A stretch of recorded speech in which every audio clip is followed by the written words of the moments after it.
Hello. లోపలికైతే దేవుని దర్శనానికి అయితే వెళ్ళినాం. ఈరోజు బోనాలు పోసుకునే వాళ్ళు చాలామంది ఉన్నారు, అందుకే కొద్దిగా తక్కువ మంది ఉన్నారు, లేకపోతేనైతే ఫుల్ మంది ఉంటారు.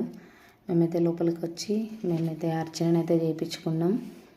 ఈ దేవుడైతే లోపల మొత్తం బండతోనే ఉంటుంది, చాలా హైట్ కూడా ఏముండదు, మనం ఇట్లా పట్టుకుంటే తాగుతుంది, మొత్తం బండనే ఉంటుంది. ఎండాకాలం అయితే అసలు బాగా అంటే బాగా ఉడకపోస్తుంది ఇక్కడ, అందుకే ఏసీ ఉంది. ఏసీ ఉన్నా కానీ ఉక్కపోతనైతే బాగా ఉంటుంది. ఫైనల్గా మేమైతే అర్చన తీసుకొని శతగోపం పెట్టించుకొని తీర్థం అయితే తీసుకున్నాం. మా ఆయననైతే వెళ్ళి కొబ్బరికాయలు అయితే కొట్టడానికైతే బయటికైతే వచ్చిండు. మేము వచ్చిందైతే 11 కొబ్బరికాయలు అయితే మొక్కినాం, అవి కొట్టడానికైతే గుడికైతే వచ్చినాం. ఇక్కడ కంప్లీట్ అయిపోయిన తర్వాత శివుడు గౌరీదేవి దగ్గరికి వచ్చి దర్శనం అయితే చేసుకున్నాం.